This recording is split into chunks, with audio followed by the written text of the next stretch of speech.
तो आ गया जनादेश उत्तर प्रदेश, उत्तराखंड, पंजाब, गोवा और मणिपुर का। और उत्तर प्रदेश की बात करें तो पूरी तरह से पूर्ण बहुमत की सरकार बीजेपी की बनने जा रही है। उत्तराखंड में भी पूर्ण बहुमत की सरकार बीजेपी की बनने जा रही है। इस वक्त जो बड़ी खबर शंकर, बड़ी खबर आ बिल्कुल, गई। एक बड़ी खबर बता दें अपने दर्शकों को। जसपुर से आदेश चौहान जीते हैं, ये उत्तराखंड का हम आपको हाल बता रहे हैं। रुड़की से कांग्रेस प्रत्याशी जसपाल, जो कि उनका भी आंकड़ा सामने आया, जसपाल आर्य जो कि जीते हैं। ये अब परिणाम भी सामने आने शुरू हो गए हैं उत्तराखंड से। आप देखिए, रुझानों के बाद एक बड़ी खबर, रुड़की से कांग्रेस प्रत्याशी जसपाल आर्य ने जीत हासिल कर ली है। 1500 वोटों से जसपाल आर्य ने जीत हासिल कर ली है। जसपुर से आदेश चौहान जीते हैं और इसके अलावा आपको बता दें रुड़की से कांग्रेस प्रत्याशी जसपाल आर्य की जीत हुई है। तो धीरे धीरे रुझानों के बाद अब नतीजे भी सामने आने शुरू हो गए हैं और ये उत्तराखंड से नतीजे जो सामने आ रहे हैं वो बहुत कुछ अपने आप में दिखाता है, क्योंकि जो रुझानों में पूर्ण बहुमत की सरकार हालांकि उत्तराखंड में भारतीय जनता पार्टी की बन चुकी है, लेकिन रुझानों के बाद अब ये धीरे धीरे जो है वो नतीजे आने शुरू हो गए हैं, जिसमें बिल्कुल शंकर, देखिए बीजेपी के खाते में जो अभी तक जो रुझान है 42 सीटों पर रुझान है, कई जगह नतीजे भी आने लगे। तो जो जीत रहे हैं ज्यादातर बीजेपी की विधायक जीत रहे हैं। कांग्रेस के खाते में 25 सीटों पर रुझान, कुछ नतीजे भी सामने आ गए हार जीत के। और उत्तर प्रदेश में 270 सीटों पर बीजेपी आगे चल रही है। वहां से भी अभी रुझान अभी जीतने के कहीं आए नहीं है, वहां से कोई खबर, लेकिन 270 सीटों पर बीजेपी आगे। समाजवादी पार्टी 122 पर। पिछली दफा से तो समाजवादी पार्टी का प्रदर्शन बेहतर है, लेकिन बेहतर उस तरीके से नहीं है जिस तरीके से हम आप सोच रहे हैं, बल्कि बहुत ही बद से बदतर प्रदर्शन कहा जाएगा समाजवादी पार्टी का, क्योंकि पिछली बार समाजवादी पार्टी को जनता ने रिजेक्ट कर दिया था और इस बार भी सत्ता से दूर रखा। तो 122 सीट समझिए, 22 सीट है जी। 122 मतलब 122 नहीं, 22 सीट बस समाजवादी पार्टी को मिलती नजर आ रही है। बिल्कुल। और ये उत्तराखंड की भी अगर हम बात करते हैं तो इस बार जो बात कही जा रही थी कि जो मिथक है उत्तराखंड में, क्या वो टूटेगा? रुझानों में तो साफ साफ यही नजर आ रहा है और बहुत से ऐसे मिथक जो कि बीजेपी इस बार कहती रही कि वो टूटेंगे और धीरे धीरे एक मिथक तो टूटता हुआ दिख रहा है, क्योंकि उत्तराखंड में जब से राज्य का गठन हुआ है वहां पर ये एक तरह से एक बार बीजेपी एक बार कांग्रेस, ये हमेशा से जनता मैंडेट देती रही है। रिपीट सरकार वहां पर नहीं हुई है, लेकिन ये पहला मौका होगा राज्य गठन के बाद जब वहां पर सरकार रिपीट हो रही है। और हम ये देख भी रहे हैं रुझानों में, अब 42 सीटें भारतीय जनता पार्टी को उत्तराखंड में मिलती हुई दिख रही है, लेकिन कांग्रेस आप देखिए बहुत पीछे है बहुमत के आंकड़े से 25 सीटें। और इस गैप को भरना बहुत मुश्किल है, इसलिए कि अब जो रुझान आ रहा है 1 बज गया। अब समझिए ये रुझान लगभग मिड लेवल से ऊपर का रुझान है। मतलब अगर 10 ईवीएम की गिनती है। बिल्कुल। एक तो बड़ी खबर आ गई, बहुत अहम खबर देखिए, हरीश रावत, ये देखिए उत्तराखंड में कांग्रेस को सबसे बड़ा झटका, लालकुआं से हरीश रावत हार गए हैं।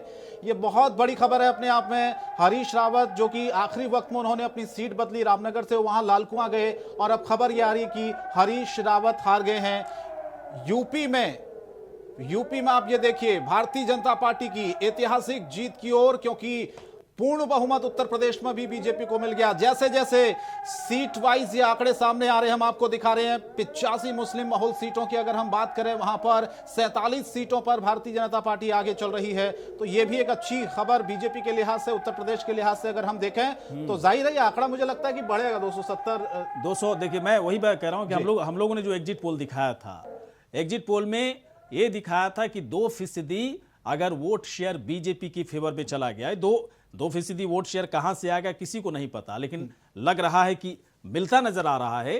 तो आंकड़े 300 से ऊपर जाएंगे, लेकिन 2% पर अगर 300 से ऊपर जाएंगे तो ऐसा भी लग रहा है, ऐसा भी फील हो रहा है कि हो सकता है मुसलमान वर्ग की तरफ से वोट किया गया बीजेपी को, तभी 2% नहीं रह जाएगा शंकर। ये कम से कम 3 से 4% का इजाफा होगा और बीजेपी के अगर फेवर में जा रहा है तो 312 का जो आंकड़ा 2017 का था ना बीजेपी का, सिर्फ बीजेपी का, वो 312 से बीजेपी ऊपर हो सकता है उसका गठबंधन आगे निकल जाए कुछ, क्योंकि इस बार गठबंधन को कुछ ज्यादा सीटें बीजेपी की तरफ से दी गई हैं, तो गठबंधन के लिहाज से देखना होगा।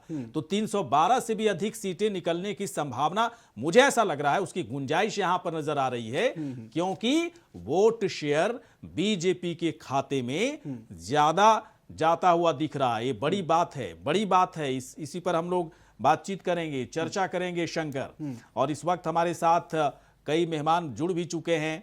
अब संजय राणा जी इस वक्त हमारे साथ हैं, राजनीतिक विश्लेषक संजय राणा जी, स्वागत है आपका। और साथ ही साथ प्रोफेसर ब्रजेश भी इस वक्त हमारे साथ हैं। प्रोफेसर ब्रजेश, आपका बहुत बहुत स्वागत है। अब संजय राणा, एक बात मैं पूछना चाहूंगा आपसे, क्या लगता है उत्तर प्रदेश में 122 सीट ऐसी जो हम लोग दिखा रहे हैं, 122 सीटों पर समाजवादी पार्टी आगे चल रही है, क्या इसे समाजवादी पार्टी का 2017 के मुकाबले बेहतर प्रदर्शन कहेंगे, या फिर ये कहेंगे कि बेहतर प्रदर्शन का मतलब क्या होता है? सत्ता से तो दूर ही समाजवादी पार्टी जा रही है, पिछली बार बेदखल थी, इस बार भी दूर है, इसका मतलब जनता ने इस बार भी बुरी तरह से रिजेक्ट कर दिया समाजवादी पार्टी को। देखिए गौरव जी, बिल्कुल इसको हम बेहतर प्रदर्शन इसलिए नंबर हिसाब से नहीं बोलेंगे, लेकिन जिस हिसाब से अखिलेश यादव जी चुनाव लड़ रहे थे और जिस हिसाब से भूमिका बना रहे थे पिछले 4-5 महीनों से, तो उस हिसाब से तो बिल्कुल इनका जो परफॉर्मेंस है बिल्कुल एक तरह से जीरो माना जाएगा। हम 2017 से इसका कंपेयर बिल्कुल नहीं करना चाहते, क्योंकि वो जो 2012 का चुनाव जीते थे अखिलेश जी, वो अखिलेश प्लस मुलायम सिंह यादव का था। और 2017 में जो जीते थे वो मोदी जी का चुनाव था। बट जो 2022 का चुनाव है MY फैक्टर, MY फैक्टर में दो चीजें हैं गौरी जी, प्लीज समझने की कोशिश कीजिए, मोदी एंड योगी, और दूसरा तरफ है मुसलमान और यादव। तो ये दोनों कॉम्बिनेशन अलग अलग है, दोनों में MY लगता है, लेकिन MY समीकरण इस पढ़ने का जो योगी जी वाला है वो भारी दिखता नजर आ रहा है। और इसके पीछे कहीं ना कहीं अखिलेश यादव की स्ट्रेटजी फेल हुई है, अखिलेश यादव की प्लानिंग फेल हुई है कि वो ओवर कॉन्फिडेंस में थे और उन्होंने चुनाव बहुत लेट स्टार्ट किया था, जो बीजेपी का एक तरह से प्रॉब्लमेटिक एरिया कह सकते हैं, जो वेस्टर्न उत्तर प्रदेश था।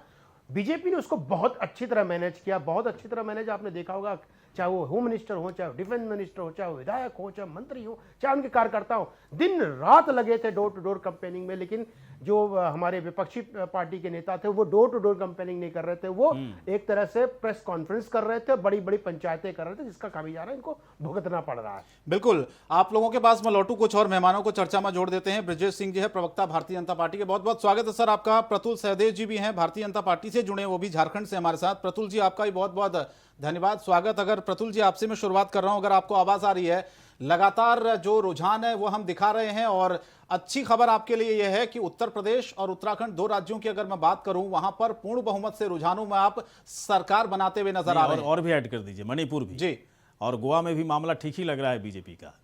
दो स्टेट और ऐड कर दीजिए उनके लिए, प्रतुल जी। प्रतुल जी आपको आवाज आ रही है? चलिए, शायद वो जुड़े नहीं हमारे साथ। ब्रजेश जी आप जुड़े हैं क्या हमारे साथ? चलिए, ब्रजेश जी भी नहीं जुड़े, मैं वापस लौटूंगा। ब्रजेश जी, अगर आपको मेरी आवाज आ रही है? प्रोफेसर ब्रजेश यहीं पे बैठे हुए हैं, आवाज आ रही है उनको। ब्रजेश सिंह जी भारतीय जनता पार्टी से हमारे साथ जुड़े हुए प्रवक्ता हैं। हाँ। ब्रजेश जी क्या कहेंगे? तकरीबन दो तो क्लियर है, उत्तर प्रदेश और उत्तराखंड, बाकी दो राज्यों में भी सरकार बनाती हुई भारतीय जनता पार्टी नजर आ रही है। कुल मिलाकर आप लोग यही कह रहे थे कि चारों राज्यों में हम सरकार बनाने जा रहे हैं इस बार। तो पहली प्रतिक्रिया आपकी चाहूंगा, क्या कहना चाहेंगे इन रुझानों को लेकर?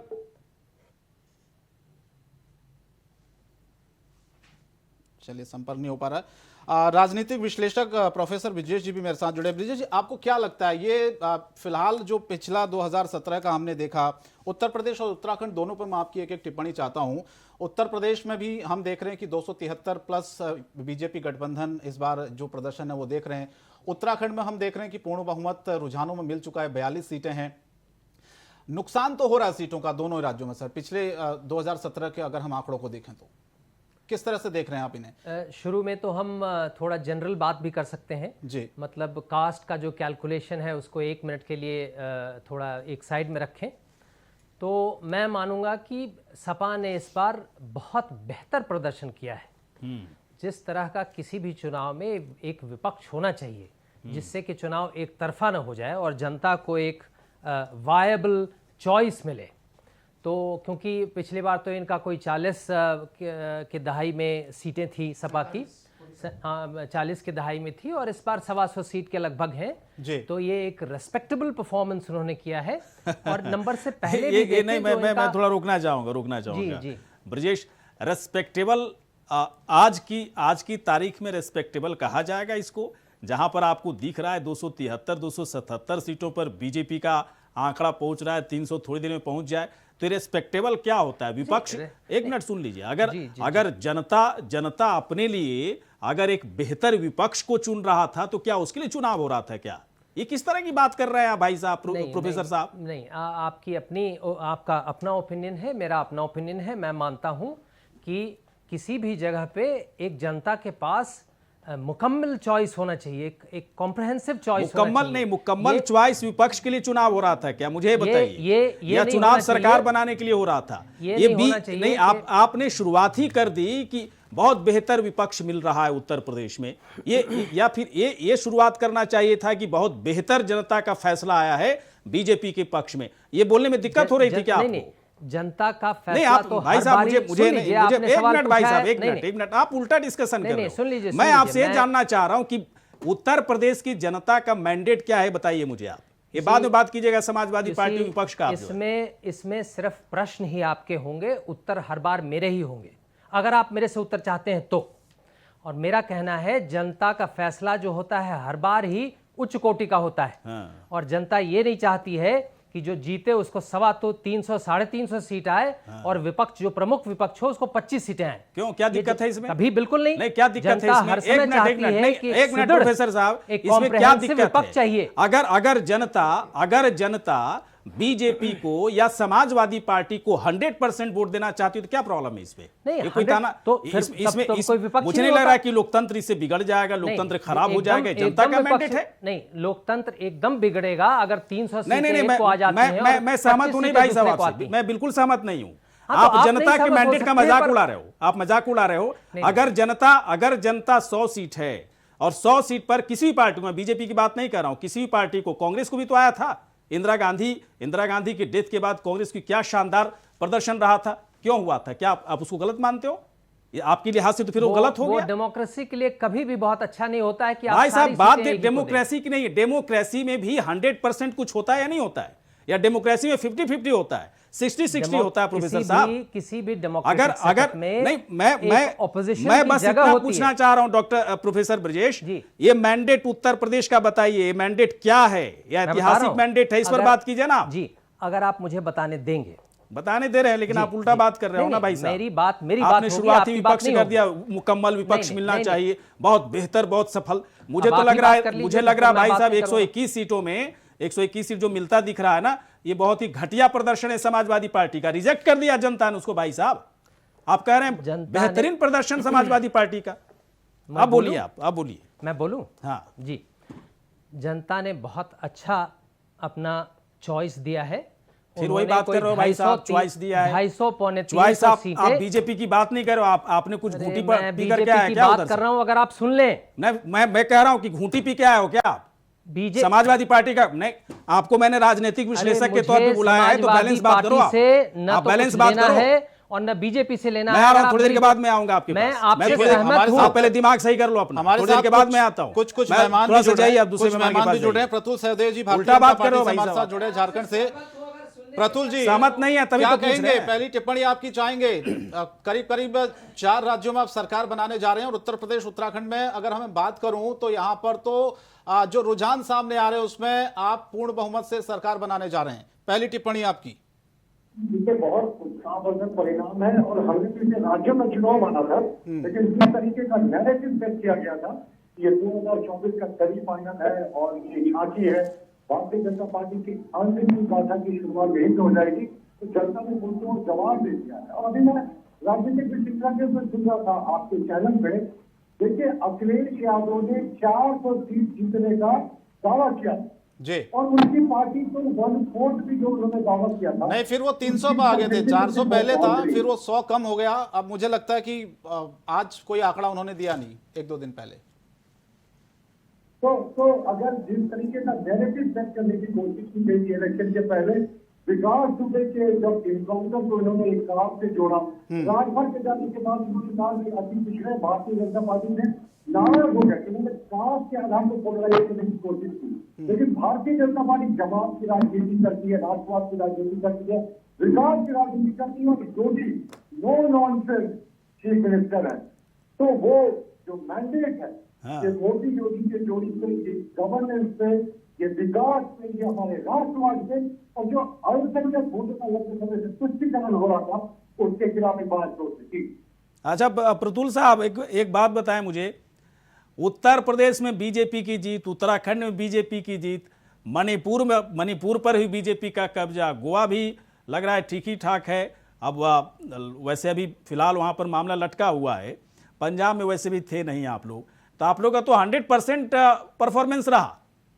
जी बिल्कुल, आपने सही कहा कि पंजाब में हम जब भी लड़े थे तो माइनर अलायंस पार्टनर के रूप में लड़े थे, अकाली दल के साथ लड़े थे, और ये इमेज निकालना चाहिए कि पंजाब में हम किसी मजबूत स्थिति में नहीं थे, और जो सबसे स्ट्रॉन्ग अपोजिशन के रूप में जो जनता को दिखा आम आदमी पार्टी, उन्होंने इसे जिताया। तो ये हमारे लिए वर्चुअली एक तरीके से कहें तो 100% रिजल्ट है। लेकिन मैं उत्तर प्रदेश में लौटता हूँ, योगी जी पर तरह तरह के आरोप लगे, चिल्लम बामा, तरह तरह की बातें की गई, बाबा गोरखनाथ लौट रहे हैं, घंटा बजाएंगे, जिस तरह की अपशब्द का प्रयोग किया गया, ऐसा राजनीति में नहीं होता। और जनता ने महत्वपूर्ण जवाब दिया था। हाँ, कुछ लोग आज प्रश्न कर रहे हो, हाँ, जिन्होंने अपने पिताजी के देहांत के बाद कोरोना के पीक में वो 12-13 दिन का उन्होंने आग इसलिए नहीं दिया कि 12-13 दिन उनको जनता से दूर रहना पड़ता। तो राजधर्म निभाने वाले व्यक्ति पर इन्होंने तरह तरह के लांछन लगाए थे, हाँ। लेकिन जनता ने मुंहतोड़ जवाब दे दिया, और बबुआ घर में मुझे बातें दिख रहे हैं। चलिए, मैं एक और प्रवक्ता हमारे साथ जुड़े हैं, गुलरेख शेख हैं भारतीय जनता पार्टी हाँ, से, उनको स्वागत कीजिए जी उनका। उनको भी मैडम गुलरेख जी बहुत बहुत स्वागत है आपका। बधाई आपको अभी दे दें, क्योंकि उत्तर प्रदेश उत्तराखंड की हम बात कर रहे हैं और रुझानों में आप 2 जगह तो पूर्ण बहुमत से सरकार बनाते हुए नजर आ रहे हैं, क्या कहेंगे?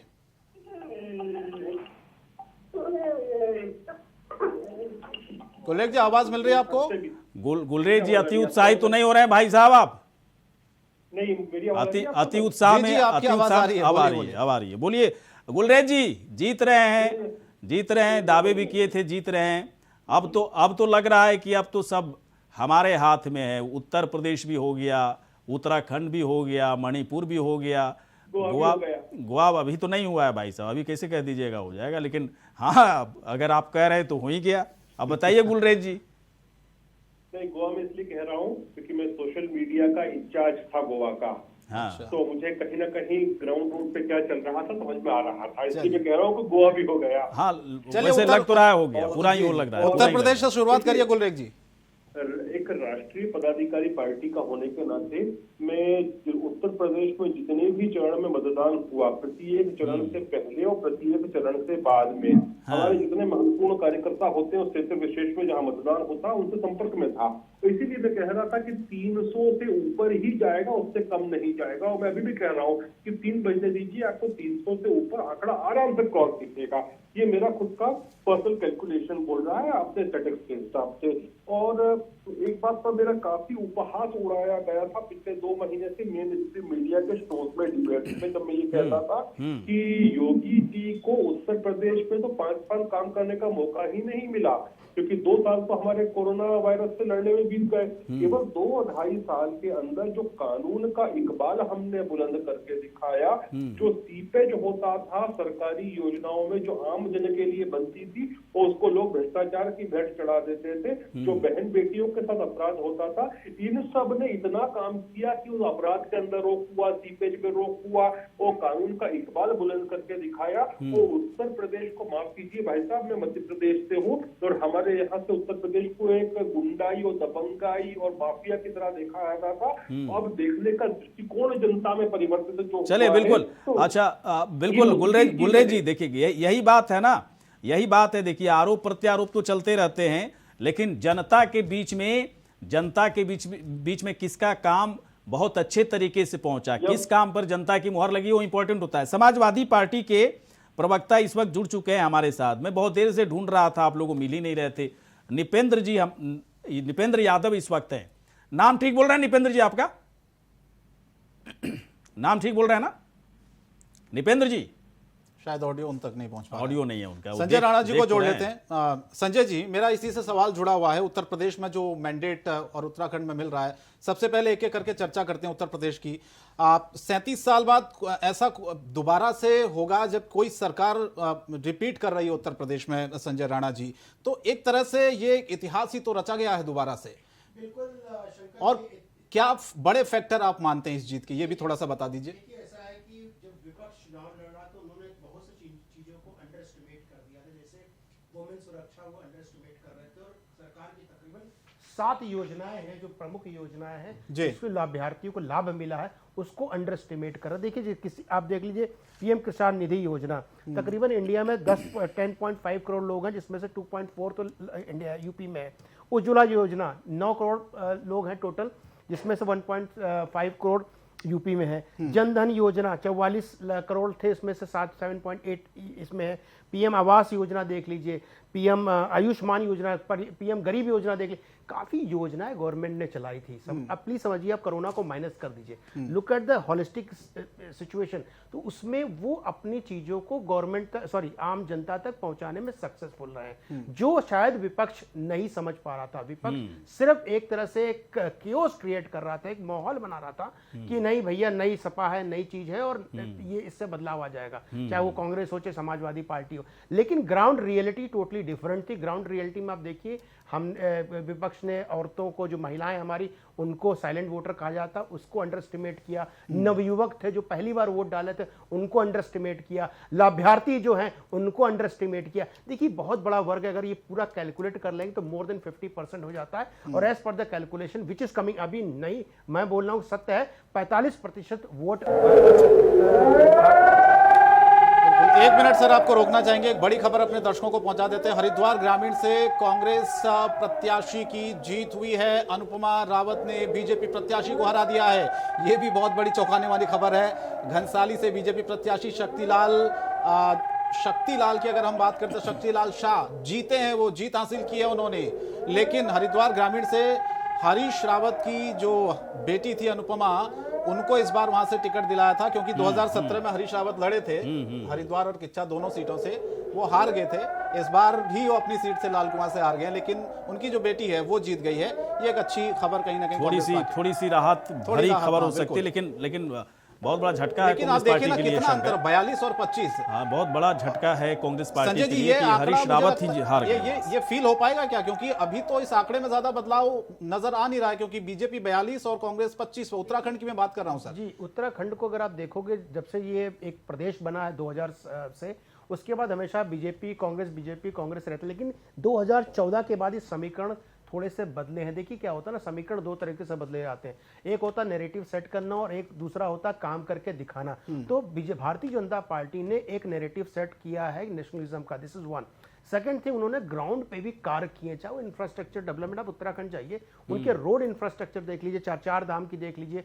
भाई हम वहाँ के मुख्यमंत्री पे कोई भी नहीं बोल सकते उन्होंने काम किया कि नहीं किया, क्योंकि उत्तराखंड ऐसा स्टेट क्या होता है, ये सेंट्रल में डिपेंडेंट है, अपना कुछ नहीं है, इनका टूरिज्म छोड़कर अपना कुछ नहीं है। सारा पैसा अगर यहाँ से मिलेगा तभी उनका राज्य चलता है। अच्छा संजय, मैं रोकना चाहूंगा आपको, कई मेहमान और जुड़े हुए हैं, उनसे बातचीत नहीं हो पा रही। नपेंद्र जी से एक बात मैं बात करना चाह रहा था। नपेंद्र यादव जी, आप सुन पा रहे हैं मुझे? नहीं सुन पा रहे हैं? प्रोफेसर ब्रजेश के पास एक बार फिर से हम आएंगे। आप ब्रजेश जी एक बात बताएं, क्या अभी भी जो मैंडेट जनता की तरफ से दिया गया, इस मैंडेट को लेकर के अब किसी तरह की कोई शंका? अब तो क्लियर कट है ना कि उत्तर प्रदेश में आप बीजेपी, उत्तराखंड में बीजेपी, अब तो क्लियर कट है। अब कौन विपक्ष में आएगा, मैं इस बात को मानता हूं कि विपक्ष भी होना चाहिए, लेकिन ये जनता पर डिपेंड करता है। जनता किसी को विपक्ष के लिए भी, विपक्ष की भी हैसियत नहीं समझता तो नहीं जनता वोट करती है। और 100% का भी एक खींचा जाता है, जो बाकायदा है, एक बड़ा सा जो प्लेटफॉर्म है लोकतंत्र में, उसे भी भरने की कोशिश जनता करती है। इस मैंडेट को आप कैसे देख रहे हैं, जरा बताइए आप। मैंडेट बेशक भाजपा के तरफ है और भाजपा को 250 से ज़्यादा सीटें मिल रही हैं, मेरे ख्याल है 300 सीटें मिलेंगी, जो कि बहुत ही बढ़िया मैंडेट है, 2/3 मैंडेट है, मैं मानता हूं। पर जनता ने एक और समझदारी की है, उन्होंने जो प्रमुख विपक्ष है उसे भी 125 सीटें दी है, ताकि वो अपना वजन बनाए रखे सरकार पर, एक सरकार की जिम्मेदारी बताता रहे कि आप काम को जो आप कह के आए हैं वो आप करते रहें। ये भी जरूरी है। आपने स्वयं कहा कि विपक्ष भी जरूरी है और मैं इससे सहमत हूं। चलिए ठीक है। शेखर श्रीवास्तव जी जुड़ चुके हैं हमारे साथ। शेखर जी सुन पा रहे हैं आप? सर शेखर जी सुन पा रहे हैं? निपेंद्र यादव सुन पा रहे हैं आप? जी सुन पा रहा हूँ। शेखर जी बोल रहे हैं? अच्छा, निपेंद्र जी बोल रहे हैं। निपेंद्र जी आप बताइए 121 सीट अभी आप लोग रुझानों में आगे चल रहे हैं 121 सीटों पर। अब इसको आप क्या मानते हैं? समाजवादी पार्टी का बेहतरीन प्रदर्शन, समाजवादी पार्टी बहुत ही बेहतरीन विपक्ष की भूमिका में अब रहेगा, समाजवादी पार्टी के लिए से बहुत ही घटिया प्रदर्शन कह सकते हैं क्योंकि सत्ता से आप लोग दूर हैं। बताइए भाई साहब। आपकी इस बात से बहुत मैं बिल्कुल सहमत में हूँ। जो आप बार बार मैं सुन रहा हूँ कई बार से, ये समाजवादी पार्टी का बहुत घटिया प्रदर्शन। ये घटिया प्रदर्शन क्या होता है? समाजवादी पार्टी आज कहाँ पर है और उससे आज जो रुझान अभी आप दिखा रहे हैं, इसको आप परिणाम क्यों मान करके बैठे हुए? ये परिणाम नहीं है, ये रुझान है जी। तो भाई साहब मान लीजिए ना, ये ईवीएम में गिनती हो रही है निपेंद्र जी, ईवीएम में गिनती हो रही है ना। 1:30 बज गए, 1:30 बज गए, सुबह से यही रट लगाए हुए कि भी रुझान है अभी मतलब ऐसी क्यों बात कर रहे हो भाई साहब? दिल्ली अभी दूर है ना। उस राजा की तरह बात कर रहे हो, दिल्ली अभी दूर है, सैनिक आ गए है ना, मारकाट मचा के चले गए, तब भी कह रहा है दिल्ली अभी दूर है, दिल्ली दूरस्थ। आप फैसला सुना दीजिए फिर। भाई साहब फैसला नहीं है, फैसला ही तो आ रहा है ना, जनता का फैसला। दिख नहीं रहा है क्या सर आपको? दिख रहा है, दिख रहा है, इसलिए तो मैं आपसे 273 सीटों पर बीजेपी आगे चल रही है, 121 पर आप आगे चल रहे हैं, तो क्या हो जाएगा? अब 2 घंटे में क्या हो जाएगा? आप 300 सीट पर आगे और बीजेपी 100-150 सीटों पर रह जाएगी। ऐसा तो नहीं होगा ना? एक्सेप्ट कर लीजिए भाई साहब। क्या होगा इसके लिए अभी पूरा दिन पड़ा हुआ है। अब ये घटिया फैसला, ये कौन सी भाषा आपने इस्तेमाल कर दी? आप एंकर हैं टीवी के। आप लोग इतने घटिया भाषा का प्रयोग किए हो ना कि गिनाना शुरू कर दूं ना तो आप लोग की पूरी पोल खुल जाएगी, है ना। एक घटिया प्रदर्शन कोई भाषा नहीं होती है। एक घटिया प्रदर्शन में बोला है किसी पार्टी का घटिया प्रदर्शन हो सकता है, बेहतर प्रदर्शन हो सकता है, और बेहतर का विपरीतार्थक होता है घटिया। अब बताऊं आपको क्या निपेंद्र जी? मुझे पता है निपेंद्र जी हारने के बाद ऐसे ही हर शब्द से आप लोग को चिढ़ होगी, है ना। बाकी कितने शब्द पत्रकारों को सुनाया आपने, है ना। मुझे आप लोगों ने कितनी गालियां दी हैं, भाग गए आप उन तक। बताइए। कनेक्शन कट गया, मुझे ऐसा लग रहा है। नहीं, चले गए वो। चलिए, वो अभी इंतजार कर रहे हैं 5 बजे का। अब ब्रिजेश जी, मैं आपके पास आता हूं। मैं ये समझना चाह रहा हूं आपसे कि ये ठीक है, आप कह रहे हैं कि प्रदर्शन समाजवादी पार्टी का अच्छा हो सकता है। आप ये देखिए कि जितने भी भारतीय जनता पार्टी के सहयोगी दल थे वो छोड़कर इस बार समाजवादी पार्टी में चले गए। और आपने देखा, चाहे हम ओम प्रकाश राजभर की बात करें, उसके बाद हम जो मौर्य गए उनकी बात करें, तमाम लोग वहां पर गए और आपने देखा किस तरह से एक पूरी तरह से भारतीय जनता पार्टी को घेरने की कोशिश की उत्तर प्रदेश में। नकार दिया पूरी तरह से उत्तर प्रदेश की जनता ने। अब इस बात को सबको मानना होगा। और बीजेपी ने जिस तरह से उत्तर प्रदेश में प्रोफेसर ब्रिजेश काम किया है, लाभार्थी वर्ग को फायदा मिला, उज्ज्वला योजना को लेकर तमाम जो योजनाएं हैं, हम सबको स्वीकार करना होगा कि हाँ, उन योजनाओं का फायदा उत्तर प्रदेश की जनता को मिला है। महिलाएं आज अपने आप को सुरक्षित समझती हैं सर। पिछले 2017 से पहले जो स्थिति थी उत्तर प्रदेश में, 2022 में बदली है वो, इसीलिए तो बार बार मैंडेट मिल रहा है ना। मैं मानता हूं इस बात को जी। मैं बीजेपी के गवर्नेंस मॉडल का कायल हूं और उन्होंने डेवलपमेंट किया है और कॉम्प्रहेंसिव डेवलपमेंट किया है। इंटरनल सिक्योरिटी में तो वो बहुत ही बढ़िया है, विकास भी अच्छे दर से हो रहा है और आगे होना है वो होगा। मैं इससे कोई मेरा डिफ़िकल्टी नहीं है। मैं तो सिर्फ ये कह रहा हूँ कि खास करके उत्तर प्रदेश में जनता ने बहुत बढ़िया किया है बीजेपी और योगी जी को वापस ला करके, क्योंकि उनके गवर्नेंस मॉडल का मैं कायल हूँ, मैं उसको अच्छा मानता हूँ। विकास की दर भी ठीक है और आगे विकास होती रहे। ठीक है। उत्तर प्रदेश की जनता ने एक और काम किया है जो कि समझदारी का काम है। उन्होंने एक मुस्तैद विपक्ष भी दिया है, पिछले बार नहीं था। सिर्फ मेरा आपसे सिर्फ ये छोटा सा फर्क है जिसका मुझे हक है। हर आदमी को अपना विचार रखने का हक है। मैं बार बार ये कह रहा हूं कि 125 सीट सपा को देकर के उन्होंने समझदारी का काम किया है। अगर नहीं भी देते प्रोफेसर ब्रजेश तो क्या हो जाता है ना। ठीक है, आप जो बार बार कह रहे हो ना, मैं आपत्ति जताता हूं इस चीज पे। आप पता नहीं किस तरह से एनालिसिस कर रहे हो चीजों को। मुझे थोड़ा सा समझ में नहीं आ रहा है। आप बार बार इस तरह की चीजें क्यों कहते हो कि एक बेहतर विपक्ष दिया। मैं कह तो रहा हूं कि विपक्ष होना चाहिए, विपक्ष को दिया जाना चाहिए, लेकिन जनता ने डिसाइड करके नहीं दिया है कि समाजवादी पार्टी को विपक्ष में बैठाना है। भाई साहब, आप राजनीतिक विश्लेषक हो, कम से कम इतना तो पता होगा। जनता ने वोट किया कई सारे मुद्दों पर हट करके, और साफ तौर पर जनता का जो मैंडेट है वो बीजेपी के फेवर में है। वो विपक्ष के हिसाब से वोट कोई थोड़ी करता है, वो तो उतना आ गया इसलिए विपक्ष में बैठा हुआ है। वो तो स्पष्ट है, लेकिन सुनिए,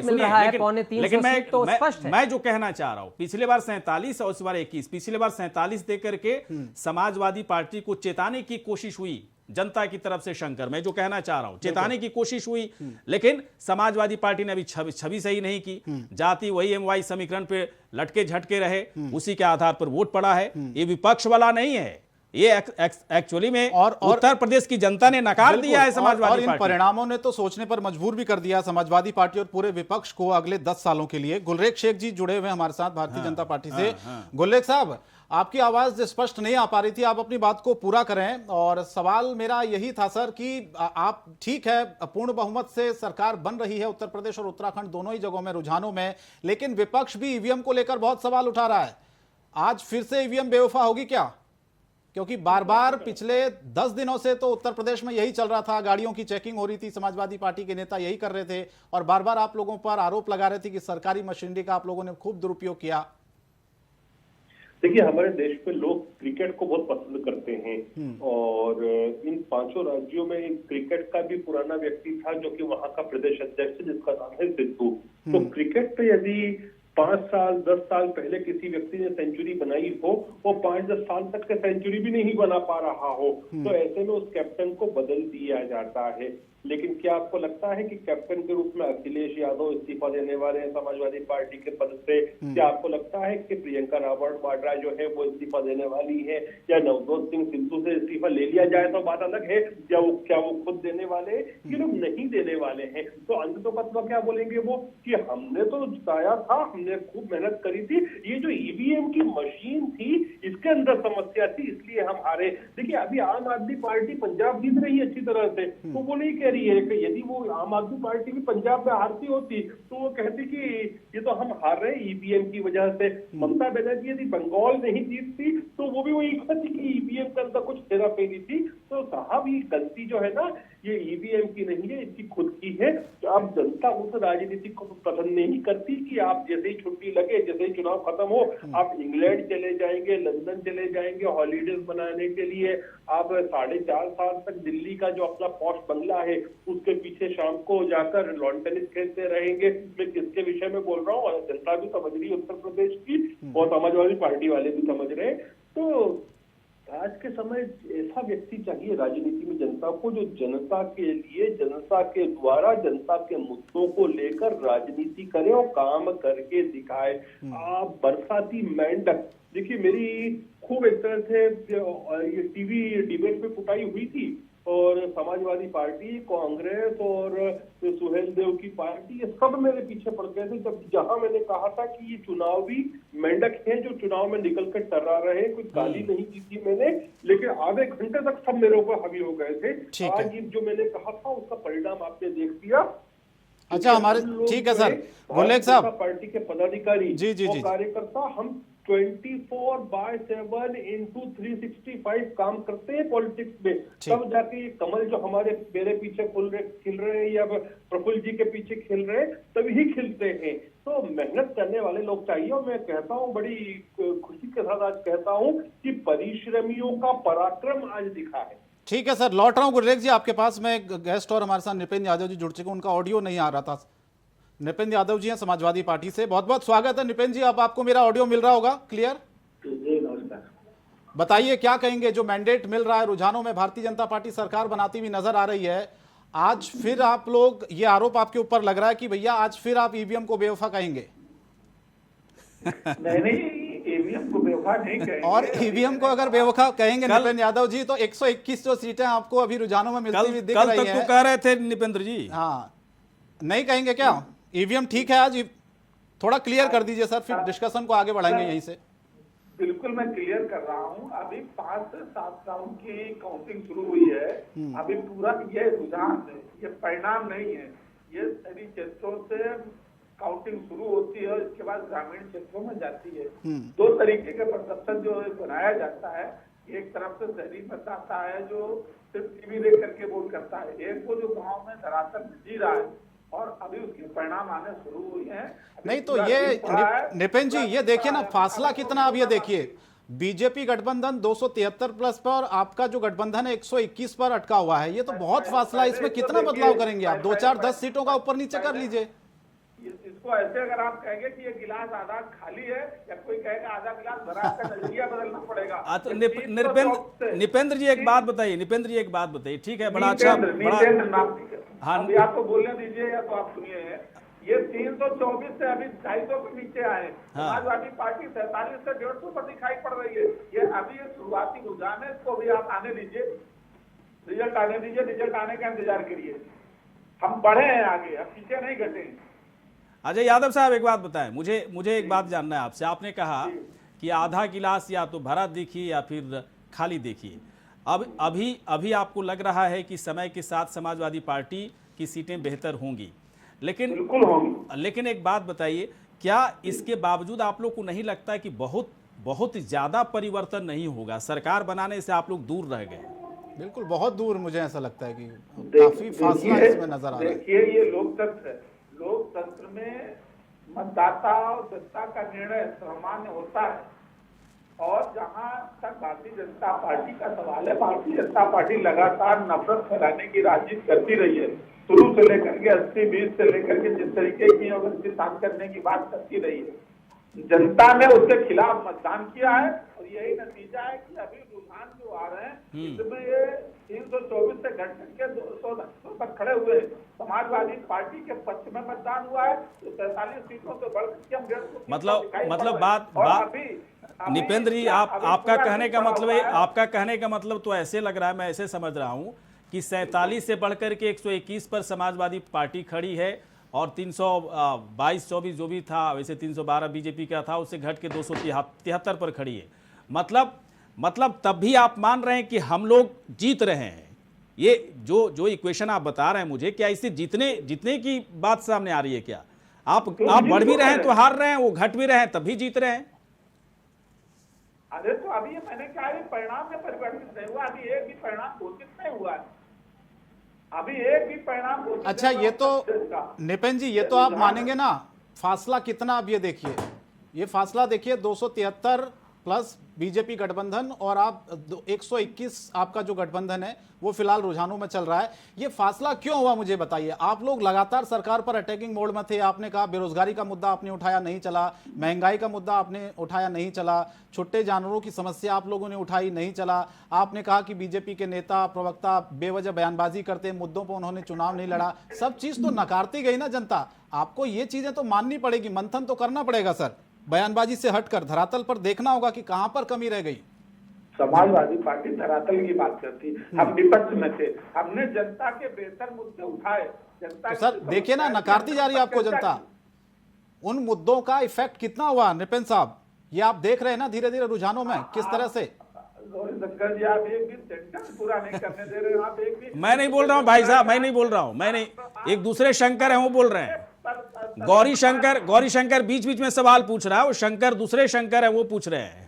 नहीं ये कोई तरीका नहीं है कि आप किसी सवाल करें तो उसका बोलिए सर, पूरा ना होने दे, उसको बात ही ना करने दे, बीच से बोलिए निपेन जी बोलिए। बोल लीजिए सर, आज पूरा मौका है आपको बोलने का। नहीं आपने बुलाया है तो अरे सर बोलिए प्लीज। कहूंगा ही कहूंगा, बिल्कुल कहिए। ये कि जब समाजवादी पार्टी विपक्ष की पार्टी रही और विपक्ष में हमने लगातार 5 वर्ष तक जनता के मुद्दों को उठाया और उसके लिए समाजवादी पार्टी ने संघर्ष किया। और चाहे बेरोजगारी का मुद्दा रहा हो, चाहे जानवरों का मुद्दा रहा हो, जो भी चीजें रही हैं, गरीबी का मुद्दा है, बेकारी का मुद्दा, इस पर हम लोगों ने काम किया है और उसका नतीजा देखिए दिख रहा है। ऐसा नहीं है समाजवादी पार्टी लगातार आगे बढ़ रही है और भारतीय जनता पार्टी नीचे आ रही है। ये जनता ने नकारा भारतीय जनता पार्टी को, जहां इतना प्रचंड बहुमत दिया था। ठीक है निपेंद्र जी, समझ में आ गया मुझे कि नकारने का डिफिनीशन दरअसल आप लोग कैसे देखते हैं।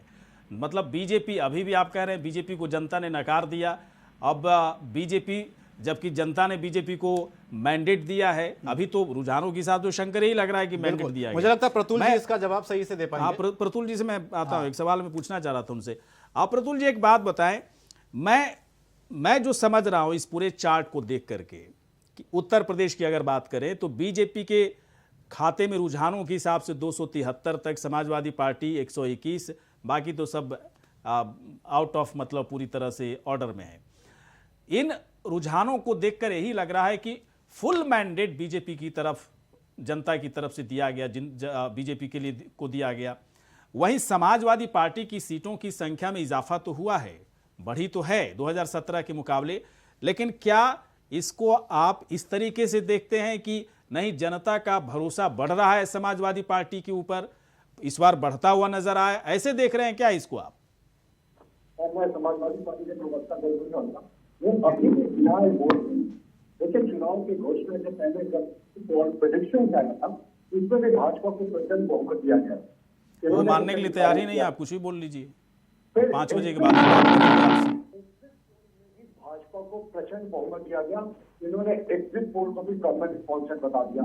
और अब जब रुझान है और अब मुझे लगता है कि कुछ ही राउंड की गिनती बची हुई है और हम भारी बहुमत की ओर जीत रहे हैं, मुझे लगता है 300 का आंकड़ा भी हम पार करेंगे।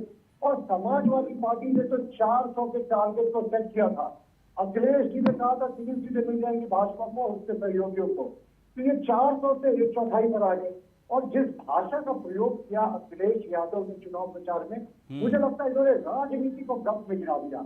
योगी जी के लिए जैसे अपमानजनक भाषा का प्रयोग किया और पत्रकारों को टारगेट किया।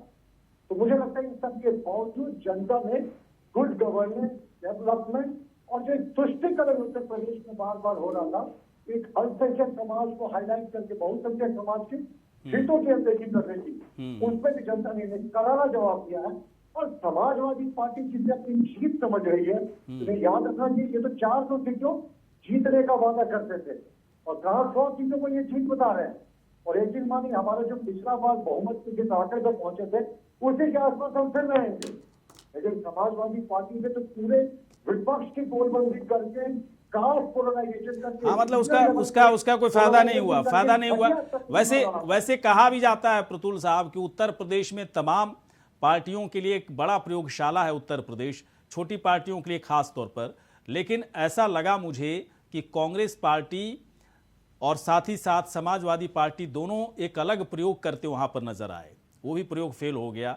अब पता नहीं अब 2022 के बाद जब चुनाव होगा तो किस तरह का प्रयोग करेंगे। मैं आता हूं सर थोड़ी देर के बाद। मैं प्रोफेसर ब्रजेश जो इस वक्त हमारे साथ बैठे हुए हैं, ब्रजेश से एक सवाल मैं जरूर पूछना चाहूंगा। ब्रजेश एक बात बताएं, फिर भी किन मुद्दों पर जनता इस बार पूरी तरह से भरोसा करके बीजेपी के साथ आई, क्योंकि उन मुद्दों को समझना काफी जरूरी है। उत्तर प्रदेश में तो सबसे जरूरी लॉ एंड ऑर्डर। कोई भी जो बीजेपी के विरोधी भी हैं वो भी मानेंगे कि 2017 से 2022 में जो लॉ एंड ऑर्डर है यूपी में, उसमें बढ़िया स्थिति है, बहुत बढ़िया स्थिति है, ये सब लोग मान रहे हैं। और बीजेपी की शुरू से ही इंटरनल सिक्योरिटी में उनकी हर हमेशा से बढ़त रही है, वो इस चीज़ को सुनिश्चित करते हैं। तो ये तो पहले कहा जाना चाहिए। नंबर 2 पे एकदम विकास आएगा, और विकास एक सतत प्रक्रिया है। 5 साल में कोई आप बहुत कुछ कर लेंगे ऐसी बात नहीं है। बेरोजगारी बहुत लंबी प्रक्रिया है और रोजगारी और शिक्षा ये सब में समय लगता है। और जनता मेरा ख्याल है इससे खुश है कि योगी जी को 5 साल और मिल रहा है और अच्छे लॉ एंड ऑर्डर के साथ विकास की जो गति है वो बढ़ती जाएगी। अच्छा ब्रजेश जी, इसी में मैं एक सवाल और जोड़ देता हूं, क्योंकि विपक्ष ने जो मुद्दे उठाए, महंगाई का मुद्दा उठाया, बेरोजगारी का मुद्दा उठाया, बाकी छोटे जानवरों की समस्या का मुद्दा उठाया, कहा कि लॉ एंड ऑर्डर बहुत खराब हुआ है, इनका असर क्यों नहीं पड़ा, क्या मानते हैं आप? नहीं, क्योंकि एक मुद्दा जो आपने आखिर में कहा वो उन्होंने गलत कहा। लॉ एंड ऑर्डर की स्थिति यूपी में कहीं से भी खराब नहीं हुई है 2017 के मुकाबले में, तो ये तो उन्होंने गलत उठाया। पर बाकी जो 3 मुद्दे उन्होंने उठाए, जानवरों के, स्ट्रे कैटल का, और बेरोजगारी का और महंगाई का, इससे बढ़िया 3 मुद्दे वो क्या उठा सकते थे, उन्होंने ठीक उठाया।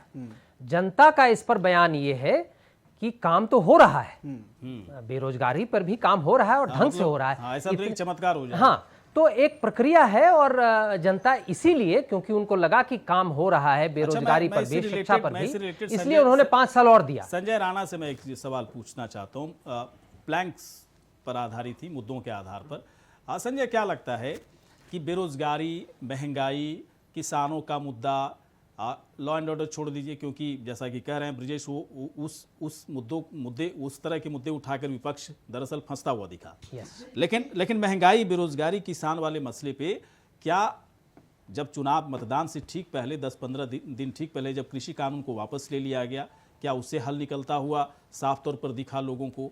महंगाई पर कंट्रोल करने की कोशिश सरकार की तरफ से जो कई कदम उठाए गए उसका फायदा मिला। रोजगार को लेकर जो दावे किए जा रहे थे सीएम योगी की तरफ से, क्या उस दावे पर जनता ने भरोसा कर लिया?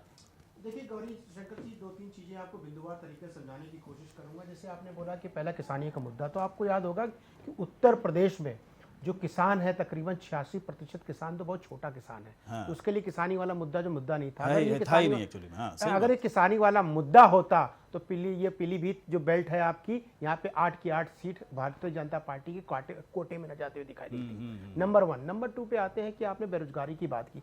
देखिए बेरोजगारी एक समस्या इस समय इसलिए बन चुकी है, ये बढ़ चुकी है, इसलिए बन गई है कि कोरोना काल में वर्ल्ड लेवल पे आप स्टैटिस्टिक्स उठा के देखोगे, वर्ल्ड लेवल में क्राइसिस है, सबकी जॉब गई, सबकी प्रॉब्लम आ गई, तो इसलिए बेरोजगारी थोड़ी सी बढ़ी है। नो डाउट गवर्नमेंट प्रयास कर रही है, उसके लिए इम्प्लीमेंटेशन के नए नए प्लान को एग्जीक्यूट करने की कोशिश हो रही है, और जो अपनी चीज़ों को समझाने में सरकार सफल हुई। नंबर 3 पे आते हैं लॉ एंड ऑर्डर। तो सर ने बता ही दिया कि क्या सिचुएशन थी। नंबर 4 जो है गौरी भाई, वो है चीज़ों को समझाना, और लाभार्थी जो तकरीबन 50% साइलेंट वोटर मैं पहले बोला हूँ, उनको पढ़ने में, कहीं जज करने में हमारी विपक्षी पार्टी लगता फेल हो गई। क्योंकि देखिए जिसको लाभ मिलता है कभी भूलता नहीं है। जिसको अभी मैं एक एग्जाम्पल देता हूँ जो हमारे संज्ञान में है।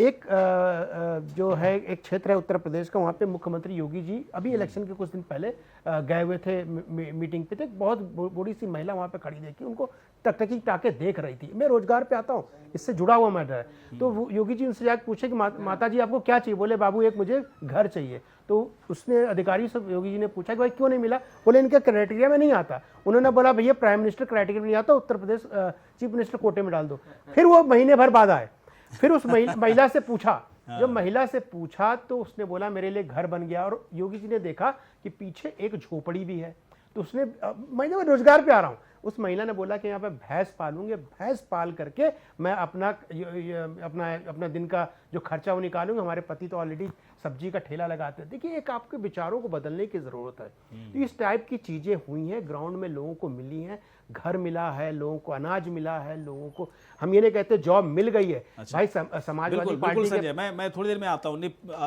इस वक्त हमारे साथ निपेंद्र जी भी हैं। हाँ, निपेंद्र जी, हाँ, समाजवादी पार्टी नितेंद्र से। जी, नितेंद्र यादव। यादव साहब एक बात बताएं, आप जिन मुद्दों पर आपको बहुत भरोसा था कि इन मुद्दों पर लोग वोट करेंगे, वोट लोगों ने किया भी, ऐसी बात नहीं है कि आपको एकदम से रिजेक्ट कर दिया गया, लेकिन एक्सेप्ट भी उस तरीके से नहीं किया कि आप बहुत अच्छा और बेहतर प्रदर्शन कह सकते हो। इसको रिजेक्शन के तौर पर ही देखें। अगर पासिंग मार्क 40 नंबर का है और किसी को 39 नंबर आता है ना भाई साहब, तो फेल ही कहलाता है, वो पास नहीं कहलाता है। तो आप लोग फेल होते जा रहे हैं। ठीक है, आप मानिए ना मानिए, 5 बजे तक का इंतजार कर लीजिए, हम लोग भी इंतजार कर रहे हैं। लेकिन क्या लगता है, आप लोगों ने जो मुद्दा उठाया उसे जनता ने अलग तरीके से ले लिया कि समाजवादी पार्टी के लोग अनर्गल बातें कर रहे हैं, ये सरकार के द्वारा या सरकार के जरिए किए गए काम को खराब करने की कोशिश कर रहे हैं, सरकार के हर काम की क्रेडिट खुद लेने की कोशिश करें, क्योंकि हर काम को ही क्रेडिट लेते थे आप लोग। जनता ने इसी बात को नकारा आप लोगों को। बताइए सर जरा। देखिए ऐसा नहीं है कि जनता ने इस बात को नकारा, लेकिन सिर्फ चुनाव उत्तर प्रदेश में 2 ध्रुवों के बीच, समाजवादी पार्टी और भारतीय जनता पार्टी के बीच चुनाव हुआ। इसके अलावा बाकी सारे दलों को जनता ने नकार देने का काम किया है। हाँ। और उससे ये बात सही है कि अभी तक से जो रुझान आ रहे हैं उसमें समाजवादी पार्टी दूसरे नंबर पर, भारतीय जनता पार्टी पहले नंबर की पार्टी दिखाई पड़ रही है। अब यहाँ इसके लिए समीक्षा होगी और अभी पूरे दिन हम लोग इंतजार करेंगे कि आगे जो हमारे मुद्दे थे जो सामने दिखाई पड़ रहे थे, जनता उन मुद्दों पर समाजवादी पार्टी सड़कों में संघर्ष कर रही थी, आखिर कहाँ कमी रह गई जनता के उन मुद्दों को समझने में और कहाँ कमी रह गई उसको कन्विंस करने में, ये चीजें समीक्षा का और चिंतन का विषय है। हम लोग उसमें आत्मविश्लेषण भी करेंगे, उस पर आत्ममंथन भी करेंगे अभी। लेकिन ये बहुत जल्दी होगा ये कहना कि भारतीय जनता पार्टी एक तरफा की बाजी मार ले गई और समाजवादी पार्टी पूरी तरीके से फेल हो गई। आदरणीय अखिलेश यादव के नेतृत्व में उत्तर प्रदेश के नौजवानों ने संघर्ष किया है और हम एक बड़ी तादाद में हम 150 के आसपास अभी दिखाई पड़ रहे हैं। और ये मैंने लगातार कहा कि अभी मैं जहाँ बैठा हूँ अभी मेरे पास जो काउंटिंग की रिकॉर्ड आ रहे हैं वो 4 राउंड 5 राउंड की बहुत मामूली मार्जिन है। कहीं 2000 का मार्जिन है, कहीं 500 का मार्जिन है, कहीं 300 का मार्जिन है। इस मामूली मार्जिन के साथ जो लड़ाई हो रही है और ये हम लोग जैसे अपने चित्र में देखते हैं कि नितेंद्र जी मानना पड़ेगा सर, मैं सैल्यूट करता हूं आपको, आपके कॉन्फिडेंस को और आपका जो आत्मविश्वास है उसको मैं सैल्यूट करता हूं। मैं भी इंतजार करूंगा 5 बजे तक। और मैं कौन होता हूं जी, राजनीतिक व्यक्ति अंतिम सांस तक लड़ाई लड़ता है, योद्धा अंतिम समय तक लड़ता है और समाजवादी लोग योद्धा हैं, जनता के लिए अंतिम समय तक संघर्ष करेंगे। उनके हक और उनके ये समाजवादी पार्टी सिर्फ और सिर्फ सत्ता की लड़ाई नहीं लड़ती है, ये जनता के हक की लड़ाई लड़ती है। जनता के हक के लिए तो संघर्ष करते आए हैं और हमेशा करते रहेंगे। हक तो सही है सर, हक में कोई दिक्कत नहीं, हक की लड़ाई लड़िए, लेकिन दूसरों का जो हक होता है ना उस हक को भी समझ करके लड़ाई लड़नी चाहिए। अब जनता आपको हक देना ही नहीं चाह रही है, आप ज़बरदस्ती हक लेने की कोशिश में हैं। जनता कह रही कि भाई साहब यहाँ से दूर रहिए आप, तभी आप वहाँ पर घुसे हुए हैं, तो जनता एक तरह से धक्के मार के बाहर निकाल देती है। मुझे कहते हुए खराब नहीं लग रहा है कि आपको पहली बार धक्के मार के निकाला गया, अब फिर एक बार फिर से धक्के मार के निकाला जा रहा है एक तरह से सत्ता से। आ रहा है हाँ। कि समाजवादी पार्टी और भारतीय जनता पार्टी जिसके बीच में लड़ाई हो रही है, आज के 2 सीटों की पार्टी हुआ करती थी और आज 92 साल 94 साल की पार्टी है। आज 80-90 100 सालों के बाद सत्ता में आ पाई है समाजवादी पार्टी। अच्छा है सर, ये कॉन्फिडेंस बढ़िया है। इसके आधार पर सोचा जा सकता है कि कोई भी मेहनत करते रहे आगे बढ़े। धक्के मार के निकाल दिया, किसने धक्के मार के निकाल दिया? ये जिसको धक्का मार के निकालना कहते हैं। नहीं, जिस तरह से नितिन जी, जिस तरह से आप लोग उत्साहित थे ना, सुनिए, जिस तरह से आप लोग उत्साहित थे और बीजेपी के तमाम जो छोटे दल थे उन लोगों को आपने अपने साथ जोड़ा, और इस बार जिस तरह के बयान सामने आए कि सरकार को उखाड़ फेंकेंगे, इस बार बदलाव हो जाएगा, मुद्दों की बात होगी, ये सब चीजें नहीं चलेगी, ये नहीं चलाना, ये तो मानना पड़ेगा आपको इस बात को। तो देखिए नहीं तो क्या कह देना चाहिए कि नहीं हम लोग राजनीति नहीं, आज के हिसाब से क्या कहना चाहिए था कि अब हम लोग राजनीति में हिस्सा नहीं लेंगे, हम लोग घरों में बैठेंगे, भारतीय जनता पार्टी अकेले निर्विरोध होकर के पूरे 3 सीटों में आ जाएगी, हम लोग दंडोत करेंगे इनको, ये कहना चाहिए आपके हिसाब से? नहीं, मैं बिल्कुल ये नहीं कह रहा हूं, मैं कह रहा हूं कि जो एक्चुअल धरातल पर चीजें उसको आप लोग देखिए, उसको अगर आप लोग नकारेंगे ना नितिन जी, उसको आप लोग नकारेंगे तो परिणाम इसी तरह के आएंगे जो दिख रहे हैं। चलिए ठीक है, कोई बात नहीं। निपेंद्र जी को अभी क्यों इतना पूछना, वो भी तो थोड़े परेशान लग रहे होंगे और परेशान होना भी चाहिए। मैं भी अगर समाजवादी पार्टी में होता तो इस रुझान को देख कर के मैं भी बड़ा परेशान होता, लेकिन उम्मीद रखता कि 2-3 घंटे के बाद सब सही हो जाए। तो डॉक्टर निपेंद्र कहीं से भी गलत नहीं है, बिल्कुल सही बात है, कॉन्फिडेंस अभी भी है। कुछ समय बचा है तो मैं एक सवाल मैं गुलरेज जी से जरूर पूछना चाहूँगा। गुलरेज जी, एक बात बताइए, जीत बीजेपी की हो रही है, समाजवादी पार्टी उत्तर प्रदेश की बात कर रहा हूं, अभी भी उम्मीद है कि ये आंकड़े बिल्कुल बदलेंगे। ठीक है, कितना बदलेगा नहीं बदलेगा नहीं जानते। क्या बीजेपी के पास अब एक बड़ा अवसर नहीं आ गया कि जनता की समस्याओं का उसका निदान जो है अलग तरीके से करने का एक बड़ा अवसर आया है? बताइए जरा। देखिए सर, बदलाव होगा और नतीजे परिवर्तित होंगे। मुझे भी उम्मीद है कि हमारा जो मार्क है वो 350 के आसपास पहुंचेगा और ये समाजवादी पार्टी 100 से नीचे श्रिंक होगी 5 बजे तक, ऐसे मुझे भी अपेक्षा है। और देखते हैं शाम को क्या होता है। लेकिन जहां तक आप कह रहे हैं ना कि हमारे ऊपर पास एक बड़ा नया अवसर है, तो भारतीय जनता पार्टी एक जीवंत पार्टी है। वो जीवंत पार्टियां जो होती हैं वो सोचती भी है, विचार भी करती हैं, चिंतन और मंथन दोनों करती हैं, वो उसके बाद कार्य योजना बनाती हैं। तो हर एक जीत को कोई भी प्रांत में हो या फिर अखिल भारतीय स्तर पर हो, उसको एक उपलब्धि मानते हैं पार्टी के लिए, ताकि हम जनता की सेवा कर सके और संगठन का विस्तार कर सके। तो नए आयाम रचे जाएंगे और जनता के निकट और भी ज्यादा प्रगाढ़ता से जाया जाएगा, ये निश्चित है। अच्छा, समाजवादी पार्टी को क्या कहना चाहेंगे गुलरेख जी आप, मैं क्योंकि वो तो समाजवादी अभी भी पार्टी कह रहे हैं कि हम कहना सरकार चाहूंगा बनाने जा रहे हैं, कि इंतजार अब- करिए थोड़ा सा। अब विलासिता की राजनीति के दिन लद चुके हैं। आप ये सोचो कि आप चुनाव के बाद लंदन चले जाओ छुट्टी मनाने के लिए, आप अपने दिल्ली के बंगले के पीछे के जो लॉन टेनिस कोर्ट है शाम को 7 बजे के बाद उस पर दिखो, तो ये विलासिता। ठीक है सर, 1 मिनट आपको रोक रहा हूँ। कांग्रेस प्रत्याशी गोदावरी थापली को हराया है बीजेपी प्रत्याशी गणेश जोशी ने। 15,189 वोटों से वो जीते हैं। मसूरी से बीजेपी प्रत्याशी गणेश जोशी की जीत हो गई है। ये बड़ी खबर उत्तराखंड से इस वक्त आ रही है। कांग्रेस प्रत्याशी को उन्होंने हरा दिया है, गोदावरी थापली, जो कि उनके सामने चुनाव लड़ रही थी मसूरी से। वैसे भी शंकर बहुत बड़े नेता हैं, हाँ। गणेश जोशी लगातार जीतते रहे हैं। लगातार जीते रहे हैं। हाँ। और कांग्रेस के प्रत्याशी को उन्होंने हराया है। इस बार मुझे लगता है कि बहुत सारे मिथक उत्तराखंड में टूटेंगे। बहुत एक सारे, तो बहुत सरकार सारे। वाला मिथक तो लगभग रुझानों में टूट ही गया। तो देखिए आप। जबरदस्त तरीके से टूटा कि 22 साल में हाँ। वहां की जनता ने बीजेपी पर भरोसा किया, बिल्कुल। दोबारा बीजेपी को मौका दिया, ऐसा हुआ नहीं था कभी। और ये खबरें लगातार जो सामने आ रही हैं, और थोड़ी देर पहले हमने खबर देखी हरीश रावत अपनी सीट से हार गए। वो एक तो झटका। कांग्रेस के लिए बहुत ही बड़ा बहुत- झटका है, क्योंकि कांग्रेस में सबसे अधिक चर्चा में हरीश रावत रहे हैं इस बार चुनाव में। हरीश रावत ये तक कहते रहे कि या तो हरीश रावत मुख्यमंत्री बनेगा या घर पर बैठेगा। हाँ। बाद में फिर ऊपर से प्रेशर आया तो उनके सुर बदल गए, फिर कहने लगे नहीं, जो विधायकों की तरफ से किया जाएगा, आलाकमान की तरफ से किया जाएगा वही होगा। लेकिन समझा जा रहा था उन्होंने कि चुनाव कांग्रेस जीतने के लिए पार्टी बहुत पैंतरे अपनाए हाँ, वहां। कांग्रेस पार्टी हाँ। जीतेगी और हरीश रावत वहां के सीएम बनेंगे। लेकिन यहाँ तो खुद अपनी सीट नहीं बचा पाए। ये तो बड़ा अजीब तरह की बात संजय है। राणा जी, इस पर आपका कमेंट चाहूंगा। थोड़ा उत्तराखंड पर भी चलते हैं। क्या मानते हैं आप, क्योंकि हरीश रावत जो कि 2017 में भी 2 सीट से लड़े थे, तब भी हार गए, इस बार भी वो हार गए। हालांकि उनकी बेटी जो है वो इस बार जीती हरिद्वार ग्रामीण से।